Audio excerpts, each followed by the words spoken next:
Hello and warm greetings. I'm here to present you the English news. President Muhammad Ashraf Ghani met with the Pakistani delegation led by the Chief of Army Staff of Pakistan, General Qamar Pajwa. Presidential spokesperson Shah Hussain Murtazawi said that President Ghani met with the Pakistani delegation in Nanak Palace today.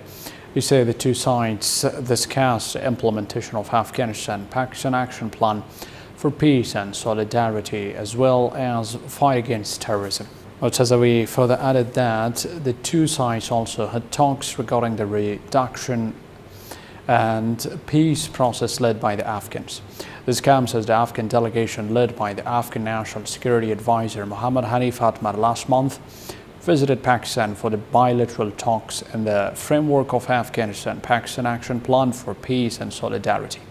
Afghan and Pakistani officials had earlier agreed to take practical steps regarding the start of the operations of the 6 working groups, upon which President Ghani and Prime Minister Abbasi had reached to an agreement. President Muhammad Ashraf Ghani says the Afghan armed forces will receive 50 helicopters from NATO in the near future. Speaking to the officers and personnel of the 5th Atal Corps in Kandahar, President Ghani said the NATO-led resolute support will deliver 50 new helicopters to the Afghan armed forces in the near future, and other problems will also be resolved. He also listened to the information and recommendation shared by the 5th Atal Corps and thanked them for their sacrifices while insisting on justified efforts of Afghan armed forces. President Ghani also hailed Afghan Air Force personnel for their efforts and issued necessary instruction for promotion of soldiers, surgeons and officers. US President Donald Trump on Tuesday has wrapped up his landmark meeting with the North Korean leader Kim Jong-un, saying that the denuclearization of the North would start very quickly. Trump and Kim have signed a joint statement under which Washington would provide Pyongyang with security guarantees in exchange for denuclearization of the Korean Peninsula before the North Korean leader left Sensoa Island in Singapore, while the US president prepared for holding a press conference.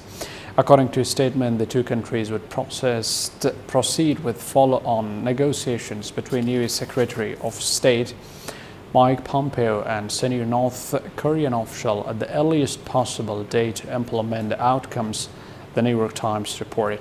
In addition, Washington and Pyongyang would cooperate to build a lasting and stable peace regime on the peninsula with the aim of reducing military tension, while this would pave the way for a formal peace treaty between the North and South neighbors. However, the statement gave little details, while it remains unclear whether the two leaders signed another document providing any next steps or a timetable. And the strategic Yemeni city of Hodeidah is bracing for a potential humanitarian disaster. Yemeni forces backed by the United Arab Emirates are closing in on the Houthi-occupied port. An attack now appears imminent despite months of warnings that a disruption to port could jeopardize the food aid on which thousands of Yemeni civilians rely.